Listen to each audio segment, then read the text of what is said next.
മനുഷ്യൻ്റെ ജീവനോപാധികൾക്കും പ്രത്യേകിച്ച് മനുഷ്യൻ്റെ ജീവൻ നിലനിർത്തുവാൻ ആധാരമായ കൃഷിയും കാർഷിക വിളകൾ ഒന്നടങ്കവും വിളകൾ ഒട്ടാകെയും അതും പോരാഞ്ഞിട്ട് മനുഷ്യനെ വരെ ആക്രമിച്ച് പലപ്പോഴും മരണത്തിലേക്ക് തള്ളിയിടുകയും ചെയ്യുന്ന ഉപദ്രവകാരികളായിട്ട് മാറുകയാണ് കാട്ടുപന്നികൾ.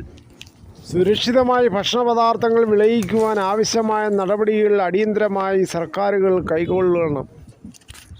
ഈ കാട്ടുപന്നികളുടെ അഴിഞ്ഞാട്ടം അവസാനിപ്പിക്കുവാൻ ഇനി ഒട്ടും വൈകിക്കൂടാ. അല്ലാത്തപക്ഷം കേരളം ഇവിടുത്തെ സകല കൃഷിക്കാരും കൃഷി ഉപേക്ഷിക്കേണ്ടി വരും. ഒപ്പം തന്നെ ഒരു മാതൃകാ കാർഷിക സ്റ്റേറ്റ് അറിയായിരുന്ന നമ്മുടെ കേരളം ഒരു രാജസ്ഥാൻ മരുഭൂമിയായി മാറ്റപ്പെടും. കൃഷിയെ സ്നേഹിക്കുന്ന ഓരോരുത്തരും ദയവായി ഇതിനെതിരെ പ്രതികരിക്കണം.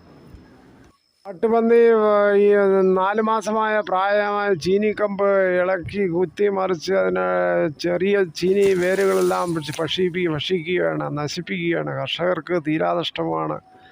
എന്തുമാത്രം കഷ്ടപ്പെട്ടാണ് ഇത്രയും ഉണ്ടാക്കിയെടുക്കുന്നത്. കാട്ടുപന്നി കൃഷിയിടങ്ങളിൽ വരാതിരിക്കാൻ എന്തെങ്കിലും മാർഗങ്ങൾ നിങ്ങൾക്കറിയാമെങ്കിൽ ഇതിനകത്ത് കമൻറ്റ് ബോക്സിൽ അഭിപ്രായം രേഖപ്പെടുത്തുക. ഡെയിലി വയലിലിറങ്ങുമ്പോൾ ഓരോ ദയനീയ കാഴ്ചകളാണ് കാണുന്നത്. എന്ത് ചെയ്യാനാണ്? ഈ വീഡിയോ നിങ്ങൾക്ക് ഇഷ്ടമായില്ലെങ്കിൽ ഒരു ലൈക്കും കമൻറ്റും ചെയ്യുക.